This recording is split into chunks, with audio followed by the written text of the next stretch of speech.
Vidíte to taky.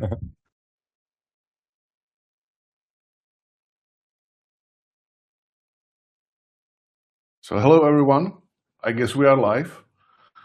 I guess. Good morning. Good morning. Good morning, everybody. Please feel free to use the chat. We are here to answer any of your questions. So I can already hear in the chat that we are live. So perfect. Welcome everybody. Thank you for joining us. First, let's say 5 minutes. We will take it easy. We will give some time to other people to join. Good morning, everybody. So thanks for coming. This is actually a pretty exciting moment here in LutherOne, as we have the first in a series of webinars. And I'm really glad to welcome here the speaker, which is Tomáš Drozdek. You can see him on the stage. And Tomáš is a HR people activation professional from Asahi, specifically from Plzeňský Prazdroj. Am I saying it right, Tomáš? Tomáš is nodding, so I guess. Yes, correct. Thank you, Martin. Perfect. So he will be the main speaker today, speaking about the AI shift and reskilling. I will go through the agenda, but first let me introduce also Lukáš Foglar, who is the Chief Product Officer here from LutherOne. So he's the person behind our cool platform, people activation platform, and all the possibilities which it's giving to the HR professionals. I guess most of you know this platform. If not, we will definitely use this chance to the opportunity to introduce it to everyone. Lukáš? Thanks for having me. Thanks for coming. Super. So we are here today. I will, and I should probably introduce myself as well. My name is Martin. I'm also from LutherOne, head of content, and basically my role here is mainly as a speaker, as a host. I will not be speaking about a professional topic. I'm just the person who prepared this event and who's gonna take care of everything technical. I will be also kind of a host, taking care that all your questions are being answered. Hi Honza, hi Eva, I'm reading the chat, everybody's saying hello, which is perfect. First of all, I will say that on the right, you should see under the chat, there's a Q&A panel. If you have any questions throughout the webinar, this is where you should put your questions. If you put it into the chat, it's okay. We will still notice. And we will make sure, because this webinar should not be just about presentation, just about a speech from the speakers, but it should be very much about a Q&A panel. So we guess you will have a lot of questions to ask based on today's topic, which is AI shift and reskilling. I will shortly get to the topic itself. But technically, if you have any questions, we will be more than glad to answer them. We are glad to have you here. And this should be about you. This should not be about us only speaking, but really interacting. That's how we imagine it, of course. But this is the most difficult part. So anybody who wants to ask a question, we will be very glad. Okay, so now let's speak a bit about the topic. So AI shift and reskilling is something that nowadays you can, of course, hear about AI everywhere. It's popping on the internet, on the television, in the radio, just everywhere you go, you see AI. But we are more interested, because our topic is very closely connected to the HR. We are interested in the human side of AI. And this is where most companies fail. They take AI as something technical, but we believe that it's mainly about how people use these tools and how, as employers, we can support them, and we should support them, and we should make sure that they are using the right tools in the right way, and they are upskilling in a way which is going to contribute not only our organizations and the results, but also their careers and their development as a basically human beings. Am I saying it right, Lukáš? We'll see about that. Okay. Okay. So the topics we will go through today is mainly the AI readiness and the reskilling, upskilling. These areas will be covered very much by Tomáš Drozdek, our professional from Asahi Breweries. And this is going to be focused on better understanding, let's say, the human side of transformation. Now I'm kind of repeating myself.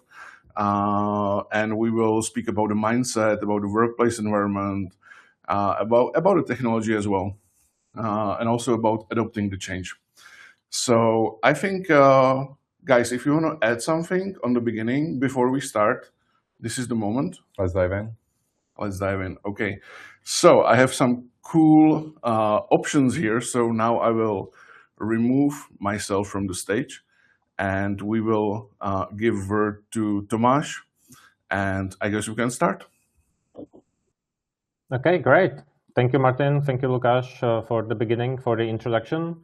Hi, everyone. My name is Tomáš. I'm the Talent and Development Manager from Plzeňský Prazdroj, which is part of the Asahi Breweries, an international company. And I'm happy to see so many people joining us, so many my favorite people from Rohlík, from my former company. So happy that I can share something with them. My former boss already, texting me in the chat, so the pressure is on, and I'm looking forward to share with you something about AI shift and reskilling.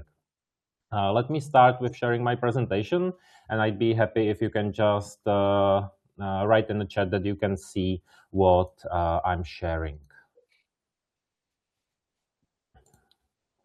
So can you see the presentation? Yes. Just a quick check. Yeah. Okay. We can see the presentation. Okay, awesome. So let's start. So once again, guys, I'm Tomáš, and I will talk with you and I will share with you my experience and what I know about AI shift, about upskilling, reskilling of your organization. I will start with a little of a challenge. So this webinar is called AI Shift and Reskilling, and already in the title that you can see that there's something important hidden, because reskilling alone, in my opinion, is not enough. If this was just about the learning new tools, this would be much a simpler conversation. But what we are really talking about is shift in how we work and how the work actually gets done inside the organization. So not just adding AI on top of existing processes, but rethinking those processes entirely. And that's what we are going to talk about today, and that's where the things get more complex now. So today, I don't want to focus on what AI can do. You've probably seen dozens of examples already, but rather on what needs to change in order for AI to actually make a difference. Sorry. I will try today to give you some inspiration along the way, sharing best practices and patterns that we actually see working in companies, not just the theory. And because in reality, many companies are currently in a trying phase, trying tools, trying trainings, trying initiatives, but not yet seeing a consistent shift. And the difference between trying and actually transforming is what we will explore today together. Just a small introduction from my side. So briefly, you understand my perspective. I work in HR, specifically in learning, development, and talent management. And what I focus and what I enjoy doing is connecting development with performance and real business impact. I spent most of my career in retail, in FMCG companies, companies such as Danone, Rohlík Group, now currently working in Plzeňský Prazdroj / Asahi. And those companies are something where I get inspiration, because those are the companies where things move fast and where ideas are not only valuable if they are valuable only if they work in reality, not just in a presentation. And what I personally enjoy in this space is solving problems and overcoming obstacles. So taking something complex, such as AI adoption, and figuring out how to make it work in practice, not just in a theory.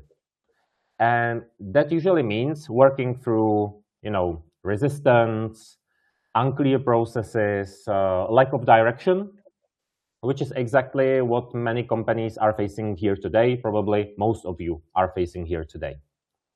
And at the same time, when I'm working on something, I like to ground things in data, because what we think is happening and actually what is happening are often two different things. So everything I'll share here today comes from that combination. So development, performance, and real-world problem solving, and also strong focus on what actually delivers results.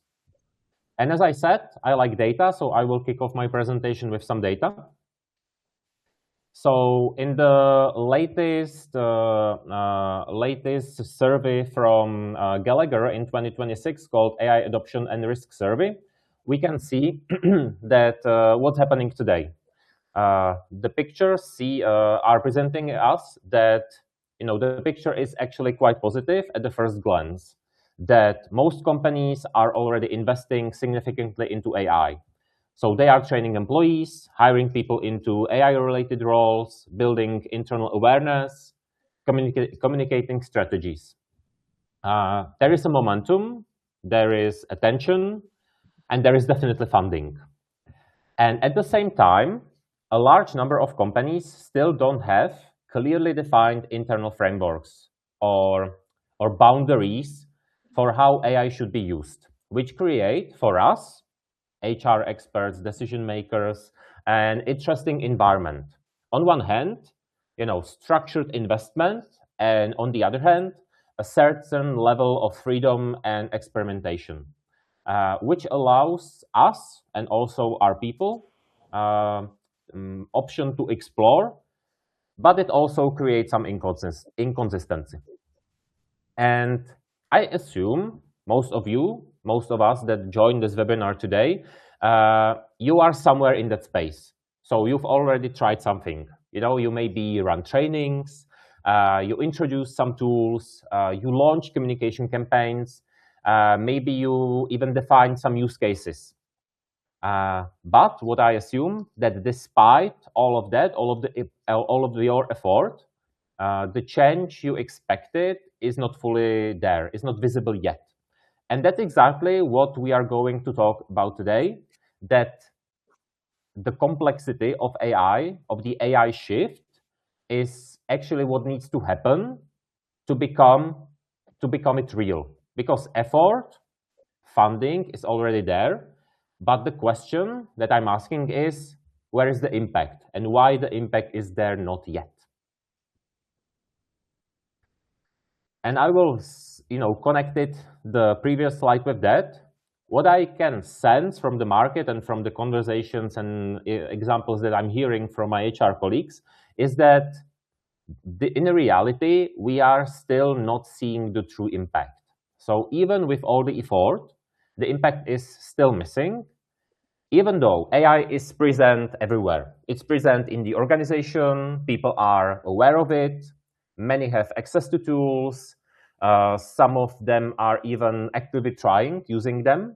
But when you look at your work and at their work, how it's actually done on daily basis, the shift is often minimal. Processes remain the same, decision-making remains the same, and AI, what we see, it becomes something extra, an extra layer, rather than something that is being embedded into their daily life. So people might use it occasionally, but it's not changing how they fundamentally approach their work.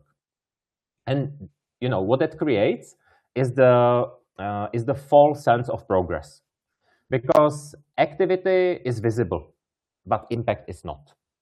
And that's why it's important to distinguish between activity and impact. Usage does not equal behavior change. Experiments does not equal transformation.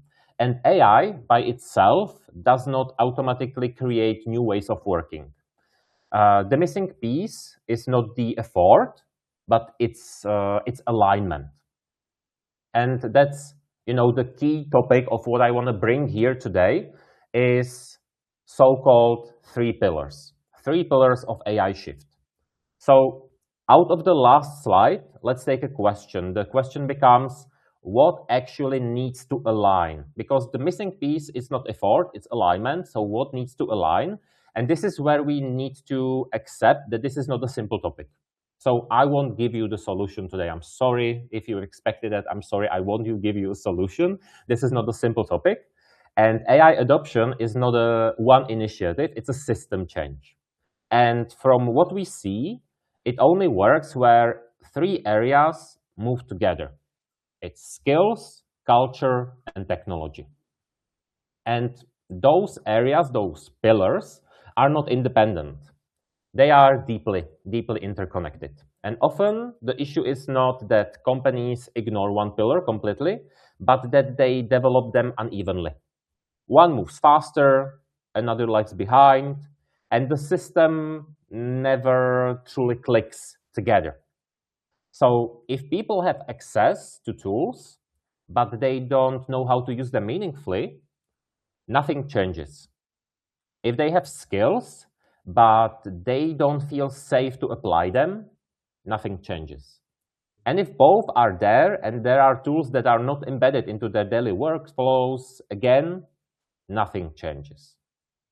So instead of asking, about the upskilling, how do we train people in AI? The better question is, how do we align these 3 pillars so that change actually happens? And I mean it like consistently, not just occasionally. I will try to, deep dive into each of the pillars and what I perceive that it's important in skills, culture, and also in the technological part. Even though I'm not a technological expert, I still work in HR, but I will try to give you my opinion about how the technological pillar should be developed. But let's start with something that I know about, and it's skills.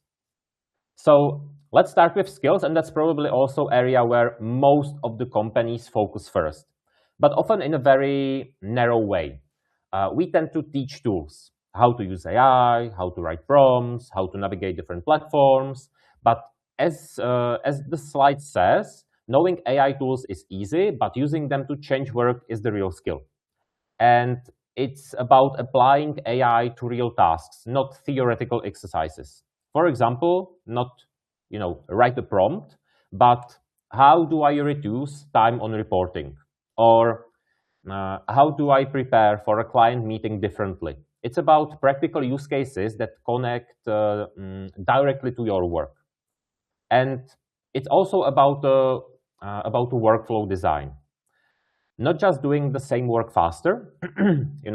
Let's talk about moving a piece of paper from one side to another, but asking whether the work should be done differently altogether. So why the piece of paper, happened here? How did it appear in my hands and I need to move it?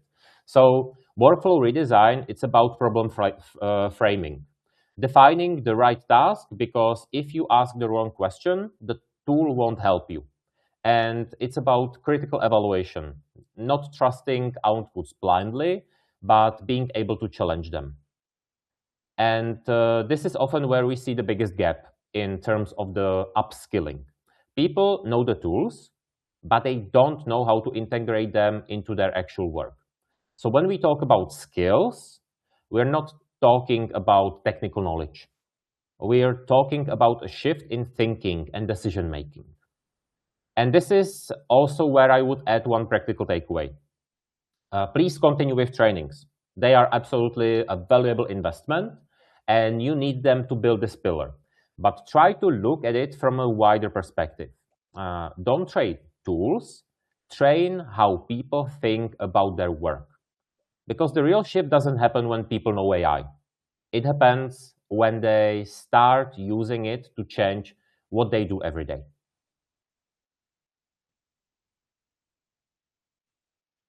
And that was just the first pillar. So let's continue with the second one.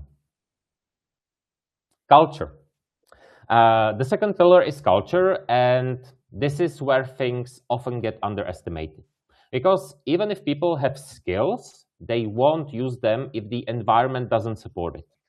And as you have it on the slide, AI adoption depends on whether people feel safe to change how they work.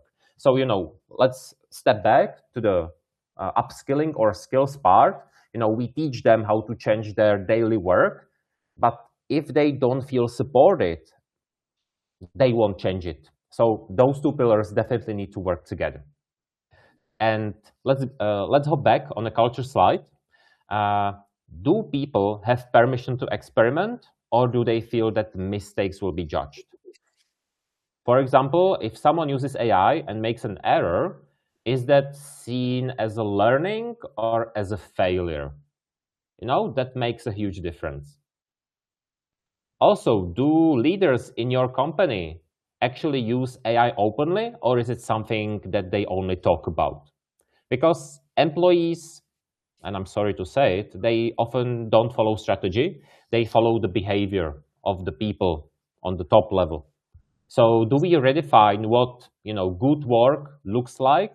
Not just effort, but mainly output and impact. This is what the leaders want to see.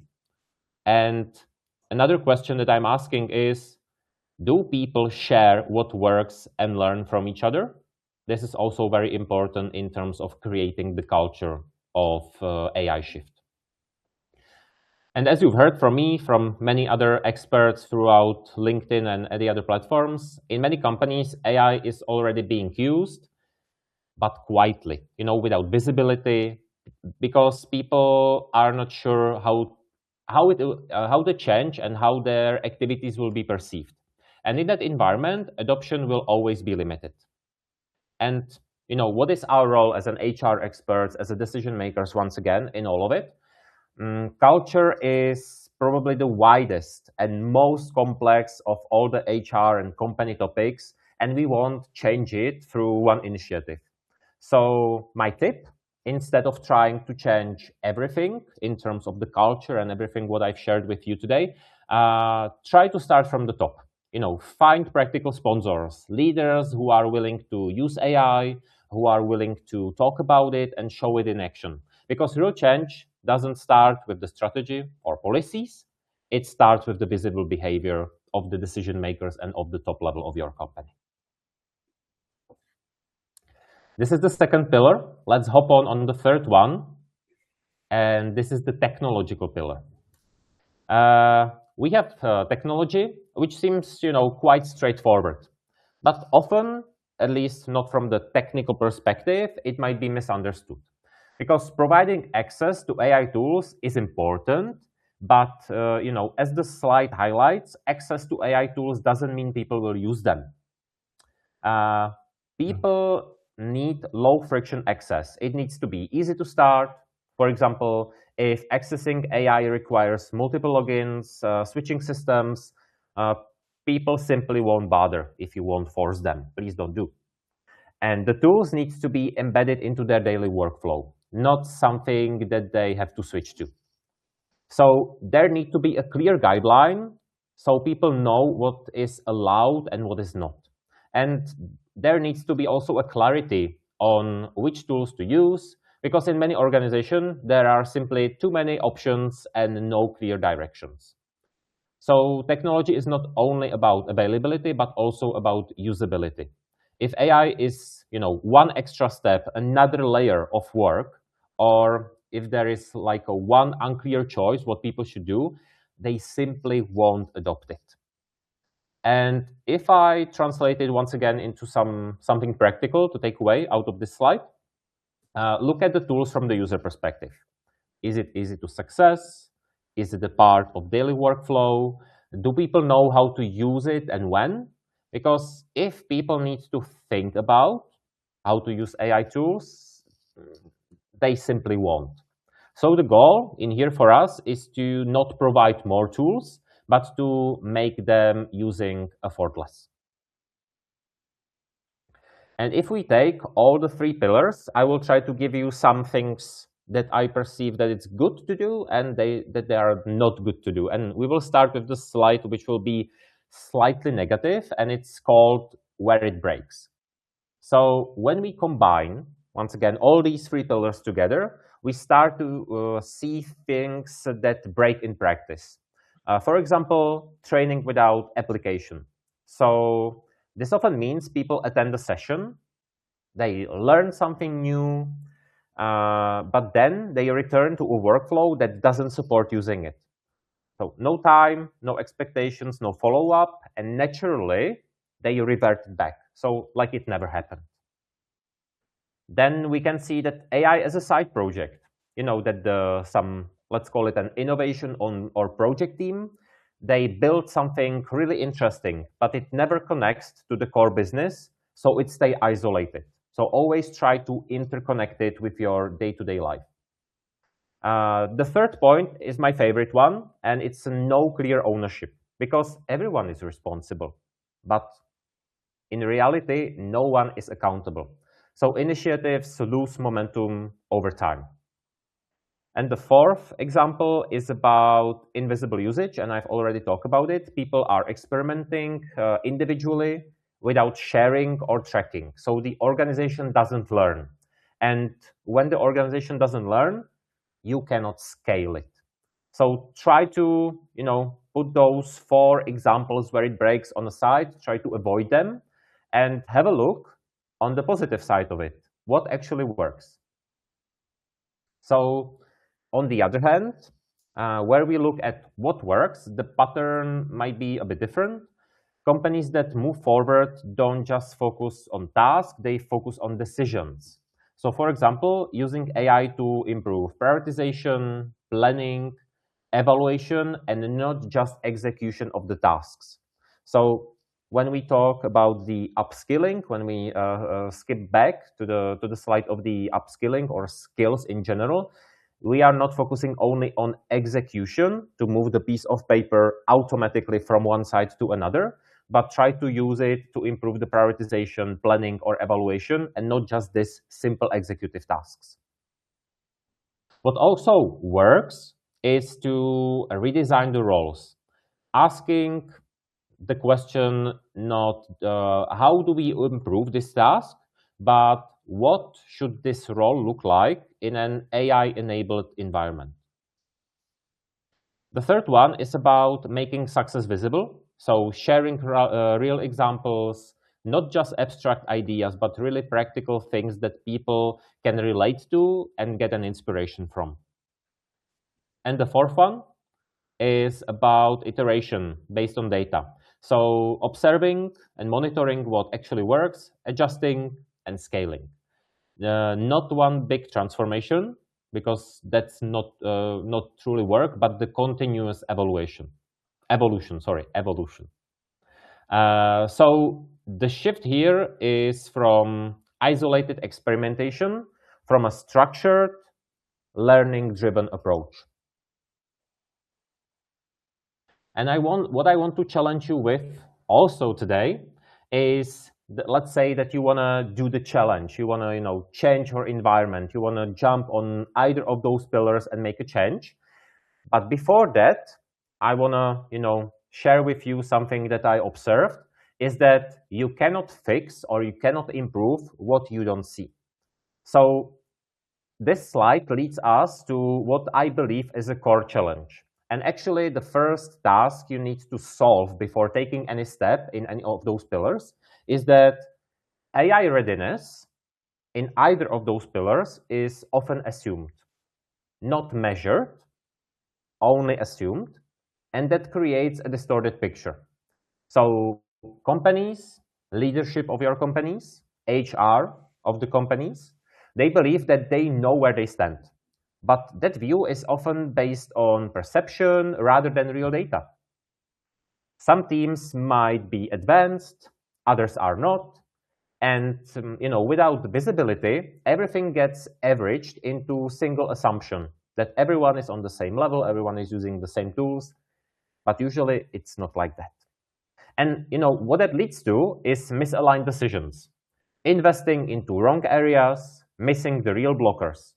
And that's why visibility is not, nice to have. It's a prerequisite for meaningful change. So what I want you to challenge, what I want to challenge you is to make the challenge visible.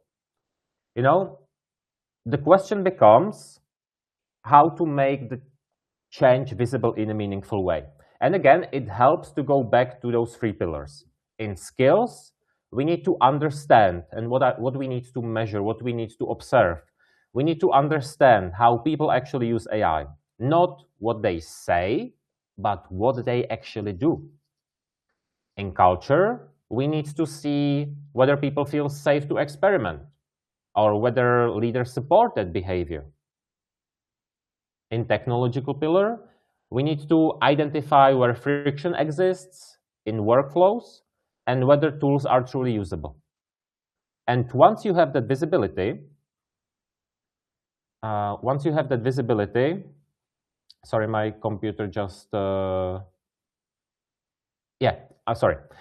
you have that visibility, you can stop guessing and start acting. And that's where measurement becomes valuable. Not as reporting only, but as a way to focus your effort where it will have the biggest impact. Because, for me, at least for me personally, the goal is not to measure everything. The goal is to understand where to act and how to move forward with clarity. This is my last slide, and I want to give you some key takeaways of what I've shared in the last 15-20 minutes. So if I were to leave you with just 2 things, first, AI adoption is not about tools. It's about aligning skills, aligning culture, and aligning technology as a system, interconnected. And second, measure what you want to change, because without visibility, you are relying on assumptions. And assumptions, they create blind spots. The visibility, the data, will help you focus, will help you prioritize, and they will make better decisions. They will help you make better decisions for you. And it will help you to move from activity to real impact. And ultimately, the question is not whether AI exists in your organization. It is. But whether it has actually, and it will actually change how the work in your company gets done. Thank you. Thank you for your time. Thank you for your attention. I really appreciate it. And I hope this gives you, not only inspiration, but also practical ideas you can take back and start testing in your own organization. Thank you. Thank you, Tomáš. Thank you. And let's move me and Lukáš back to the stage. This topic obviously is very heavy, and it's impossible to go through everything in 1 hour in one webinar, but for sure we will get back to this topic. And I think thank you also for the practical takeaways today. I mean, the question which I believe that most of people are seeking the answer is, how do you start? As you said, how do you start from experimenting on your own to actually start the change within the organization? What to do, how to start. Sometimes people can get this as a task, and it's not clear. So this is a perfect starting point. Before we move to Lukáš's part, and he's going to make his introduction on his own, I would like to say one thing. We do understand that this topic is very complex, and we would like to be as helpful as possible for you. So one of the options we offer as a follow-up of this webinar, you can write in the comments. You can write us on LinkedIn. Many of you came from LinkedIn event. You can find us. You can get in touch with us, and we can arrange one-to-one. Now I completely lost the word. How is it, Lukáš? I'm not Consultations. Oh, consultations. Okay. Such a basic word as consultation sometimes just disappears in your head. But we have a team of professionals who are dedicated to the AI in the category of HR.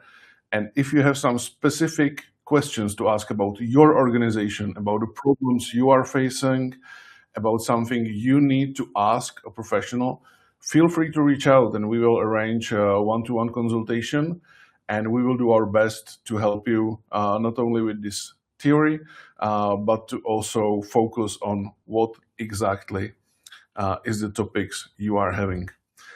I'm glad to see that we are having some questions, but we have the Q&A panel planned for the end. So if you, and I mean attendees, if you feel like you have questions to ask, you can either add your own question or you can upvote the questions which are already there. And I can see that you are doing that already. We already have the favorite questions, which is perfect. But now, first, as a, let's say, contribution to what Tomáš was explaining, we have Lukáš here to offer his view, his experience.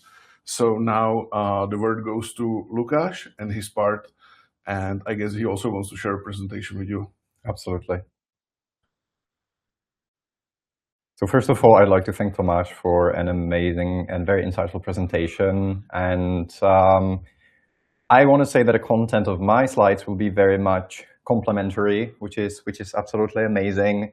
I called my part the last competitive advantage, because when we're talking about everything being tech-driven, people and the way they adapt and they adopt the technologies is what's gonna make a huge difference. When we look at the problem that we're facing, if you think of any company that dominated the market 10, 15, or even 20 years ago, and there are plenty, I don't want to name drop, was it the technology that failed them or the people who couldn't adapt to it? Because when we look at their strategies, those companies that are still winning have amazing cultures that are full of experimentation. They're investing a lot in their people and in their ability to adapt.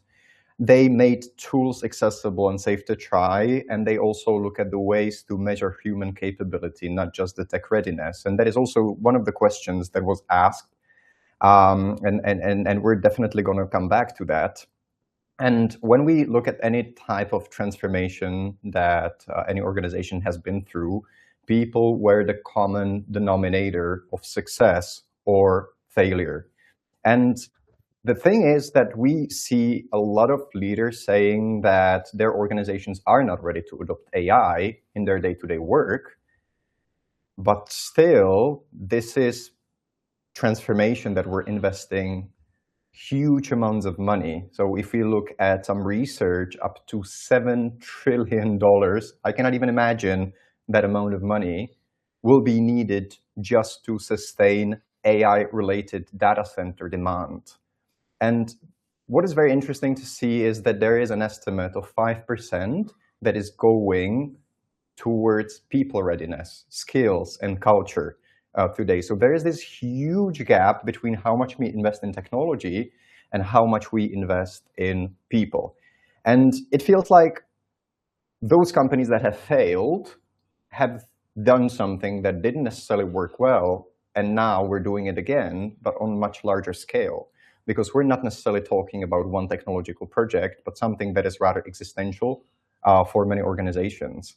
And when we look at data, I'm just showing you a chart coming out of our continuous engagement surveys that we run for organizations worldwide. What you will find very interesting is that if we look at indicators such as learning culture, innovation, talent management, those are indicators that score the lowest amongst different types of indicators that we measure. So if you look at the very top, you will find things like empowerment. That is extremely important, of course.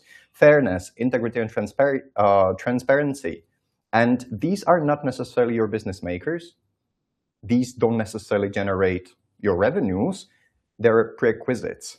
But when we look at what's going to drive success going forward, things like learning culture, like innovation, like being able to manage your talent, they score very, very low.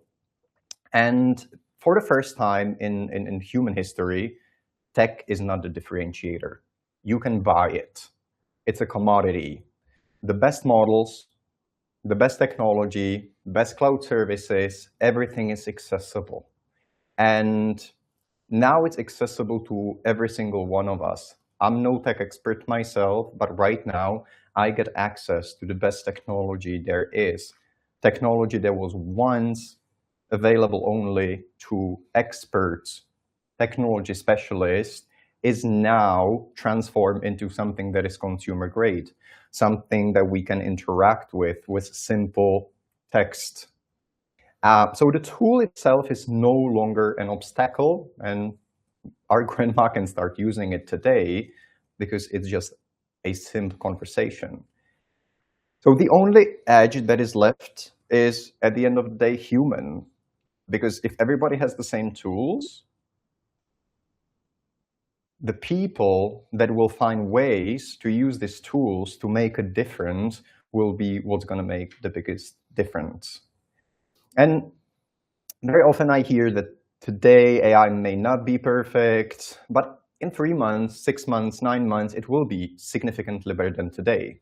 So if we don't invest in people today, the gap will grow. Because right now, if we play, if we experiment, the next leap will be manageable. However, if we push back and we say, hey, look, it's not there yet, it's not adding any value, the gap will be too wide to close. So it's not necessarily just looking at the outcomes today, because we're in the phase that Tomáš called experimenting phase, which I completely agree with, but I don't necessarily see it as a bad thing, because ultimately experimentation is part of the process. We need people to feel comfortable with experimenting, because this is one of the ways they learn. So going back to what Tomáš discussed as well, the hard part is that AI success is not a technological problem. If it was, it would be much easier. It's a cultural one, and culture is extremely complex. So if I look at the people adoption side of things, we're not necessarily looking at just the AI skills and expertise, but we're looking at the culture, at the resistance. So many of the organizations get the bottom and the top right. They have their technology in place, they have regulation, they have oversight, but very few invest in the middle because they don't necessarily see the payback. So 4 questions that every single employee is asking kind of very nicely cover the readiness. The first is, do I want to use AI? It's the mindset question. Is there a reason for me to do that? Do I feel confident? Then, capability. Do I know how to? Do I have the right skills? Have I been trained? Is there any practical experience? Have I seen it working? Then the environment itself. So is it safe to try? If I make a mistake, will I be punished? Or will we use that mistake as a space to learn? And last but not least, does it actually help? Am I actually doing it? And that's the outcome. And these 4 are very much interconnected and cannot exist without one another. Which leads me to another thing. There is something that we call AI assessment that we have developed here at LutherOne, available to every company to try. So we're going to drop a link in the comment section below. If you'd like to, it's simple 20 question, no strings attached. You can learn where your organization sits, because if you have, for example, high adoption, people are using it, but at the same time, there is a very low capability and environment, you might be up for trouble.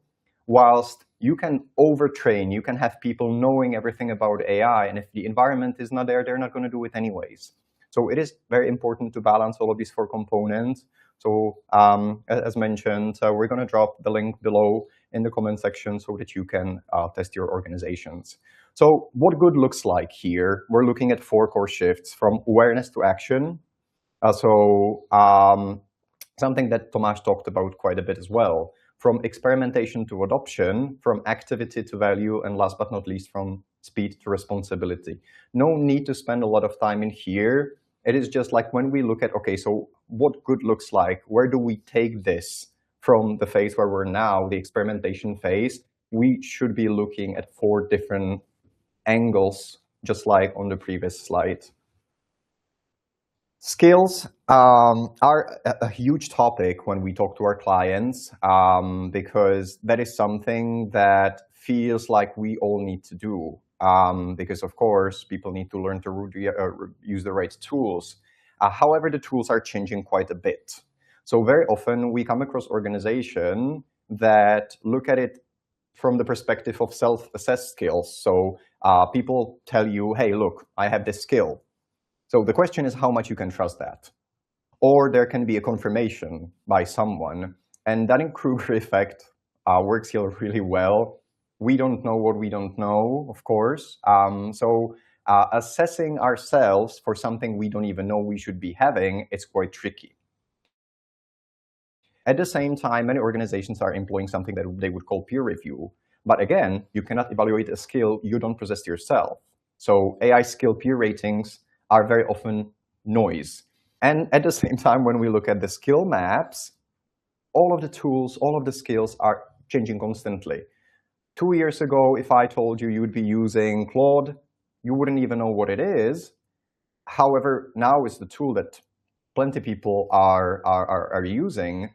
So we don't necessarily know what's coming in 3 to 6 months. So having this skill map that is very fixed might be also very complicated.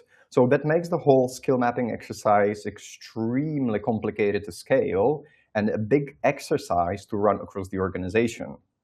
So what we're looking at here at LutherOne is a combination of the skills, which help us understand where somebody is today, but also growth competencies, because those help you understand if a new skill comes, how likely your people are to adopt that skill. You need both, not just the skills, but also the growth competencies.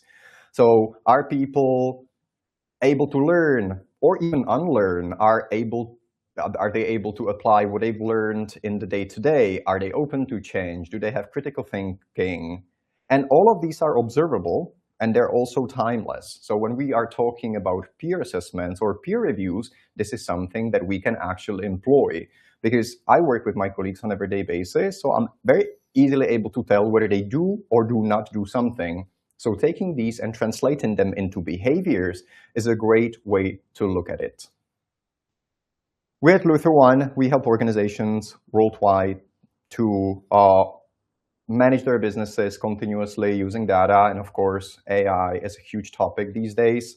So if you are interested in learning a little bit more about what we do, how we support organizations, please feel free to reach out. When talking about AI, we're looking at things like AI readiness assessment, competency skill tracking, but at the same time, internal social network that helps you communicate the cause, communicate real examples into the organization, and kind of like support the whole transition. So with that, I'm going to close my my presentation, and let's move on to questions, because I can see that we have plenty of those in the comments. Yes, we do. Yes, we do. Thank you very much, Lukáš. It's been great to see also other kind of perspective. You know, as we see from our practice, usually the first step is one of the hardest ones, because you basically don't know what's the first step. So that's why we came up with a AI assessment. I dropped the link in the comment section, and that's basically our start. I mean, you can fill it today. It takes 20 minutes, maybe. Even less than that. It's gonna give you a great baseline on where you stand and what should be the next steps. So I will not spend more time on promoting our AI assessment, although I believe it's very important to also say it. But now let's move to the questions. That's why I moved us back to the stage. And as there has been some upvotes, I see that Tomáš already answered in comments these questions, which is perfect. Thank you very much. But let's go back to them and maybe elaborate a little bit more. We have 10 minutes, which is great. So the number one question, which has been upvoted, what is the basic hygiene of deploying AI? So Tomáš, Lukáš, who wants to start? I can just repeat what I've written to Zuzka. You know, the basic hygiene is, and in very short, make it useful, make it usable, safe, and visible, and basically to approach this complex topic from various angles. Because if you make it usable, good, but will people feel safe to do it? Will people truly understand what the change is bringing? Not. You need to interconnect, once again, as those 3 pillars that I presented, to interconnect the topic from various angles, and then you can be successful. But if you won't progress in any of those, it might make you a hard time. So basic hygiene for me is to, approach it from a complex view. Great. Thank you very much. Lukáš, something to add here? Nothing to add. Okay, great. So the next question, I'm not really sure. If you're not able to answer, Tomáš, then don't. But the question is, what AI agent do you use at Asahi, and what processes you have already deployed with that tool? Yeah, I also answered to that question. So what we did mainly in Plzeňský Prazdroj, I will speak about the Czech entity of the company, is that we focused on specific real cases in procurement, finance, logistics. So this is where we were able to write down what we want to improve. This is where we also build some return of investment, because this is not something that will magically appear, but we really need to invest our resources in terms of time, people, and finances into the change. And those are the areas where if you work in a similar environment as so FMCG retail, I assume those are the best areas where to invest in the beginning. So yeah, those. If you don't work in FMCG or retail, finance, very good example of automation. Yeah, it's a good start. Procurement, also a good start. And then if you have any like a reoccurring or repeating activity in any of the departments throughout your company, this is a good start where you can simply write down the return of expectations, or what are your expectations to change, and then you can truly automate it. But what I've also shared, and this is a part of the AI assessment of LutherOne, try to measure it. Try not to assume of what needs to be changed and how the level of it looks like, but try to measure how people feel in those use cases, if they are able to change it, if they are able to put it into practice. Those are valuable data that you need in the beginning to understand what needs to be changed and how to approach the change in general. Perfect. Thank you, Tomáš. This leads me to another question, which is saying, so we can measure AI readiness, but at what point in the AI adoption do you say this isn't working? Is there some metric other than, getting feedback from people or seeing the results? I really like this question, and my answer to that would be outcome quality, not output, which is something that Tomáš touched upon as well. Because while the adoption is a great metric to kickstart the adoption curve, just like with every other business goal, it comes down to real impact on your business.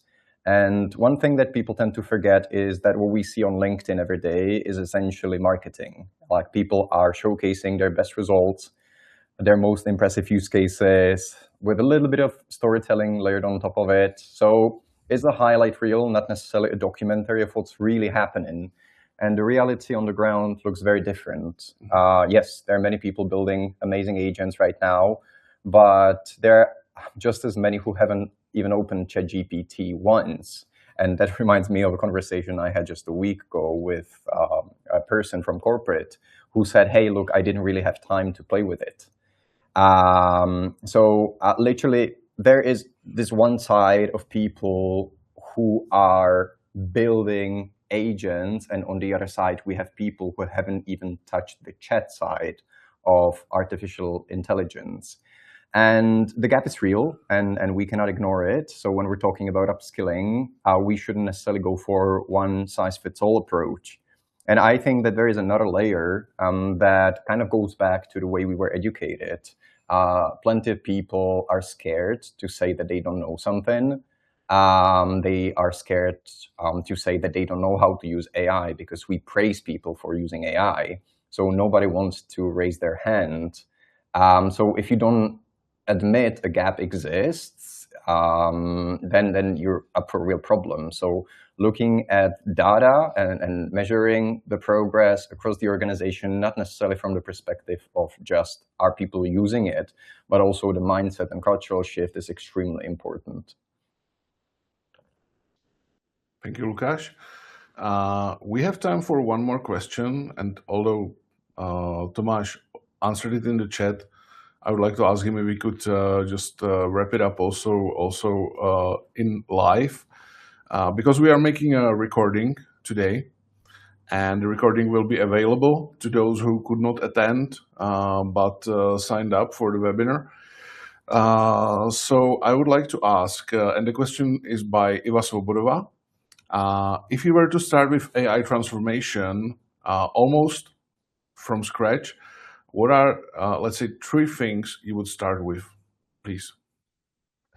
Thank you, Iva. Thank you for the question. The answer basically mirrors the 3 pillars approach. So I would start with picking up the real use cases, not just the broad training to basically upskill everyone in the same thing or in the same capability, but show the impact in actually workflows, meaning that you will pick some department, some specific team or a specific individual, and you will start with them or with him or her on a specific workflows that you need to improve.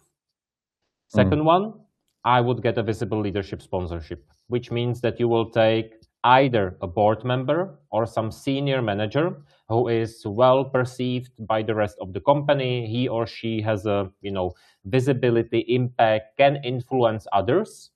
And thanks to the leader who will not just actively use AI, but he or she will talk about it, that will create visibility. And and the last one is about measuring and tracking. So get the data of how your company stands in culture, learning, and in technology.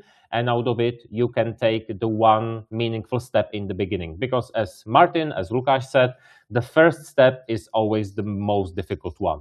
And thanks to the data, you will know where to focus. You will understand where the step will make the most visible impact. So those 3 things would be depends where you want to focus first. I would start with the data, then I would get a sponsor, and the third one will be to start with some visible use case that then the leaders can present in general. So you'll basically build this trifecta of the first baby steps of AI adoption and AI shift. I completely agree, and I would double down on what you just said. Don't just settle for this flashy, shiny demos, but opt for practical use cases so that people can imagine how they can actually use AI in their day-to-day. Because ultimately, if we give them only the aspiration without a real connection to their day-to-day, they will feel like it's a little bit out of reach and a little bit too far. So we need to, on one hand, give them the aspiration, but at the same time, real practical use. Because if we look at the components of resistance, we don't have to go that far for an answer. Well-researched and understood psychological principles give you a very good insight into any adoption curve. So people resist AI primarily because it threatens their identity and triggers loss aversion. So the potential gains feel very abstract. So if I show you this huge potential of this technology, it feels like a little bit too far ahead, but at the same time, the losses feel very immediate and very personal. And we are very scared as to what's going to come if AI will take our jobs, like all of those things that are being discussed now. So in most cases, underneath even the most rational sounding objections is just pure fear of becoming obsolete, of losing control, of a future they basically didn't choose themselves. So I would definitely highlight what Tomáš said. Let's start with real use cases where we can see real impact so that people can really imagine what are the capabilities of technology for day to day, not necessarily just saying that the technology can do everything. It may. However, to get there, we need to take baby steps. So basically walking the people through the process is extremely important too. Perfect. Lovely, guys. Do you feel like one more question, or should we wrap it up? Can we do one more? Let's do it. Let's do it. You probably answered part of this question already now, Lukáš, but I Okay. can see it just popped in the chat. Let me move it to the stage. The change of working and AI is shifting from specialization to generalization, from functions to unification. So how to deal with the resistance from existing organizational structure? Tomáš, you want to take this one? You're on mute. You are on mute. Tomáš, your microphone is muted. Sorry, technology. Good. As you can see, our person later. So yeah, I'm happy to start, but I would start with a slight challenge, that I would challenge the question in general. So for me, it's not about that the specialization disappears. It's that the value is created, it becomes more cross-functional. So specialists are still needed, but they now operate in more fluid, connected workflows. So this resistance usually comes from three things. Loss of clarity. Question is, what is my role? Loss of control, who owns that? And loss of value, am I still needed? So I think that we need to deal with these questions. So we don't need to redesign the whole org structure at once. We don't need to redefine roles, not either remove them. We need to create shared goals across functions, and we need to make the change visible and safe once again. So in short, I wouldn't fight the resistance directly. I would reduce it by making the way of working more clear, more valuable, and safe. That would be my answer to that question. Thank you so much, Tomáš. Thank you for your presentation today. Thank you for your expertise and your know-how, and for sharing mainly with our audience today. Thanks also to Lukáš for sharing his point. Thanks for having me.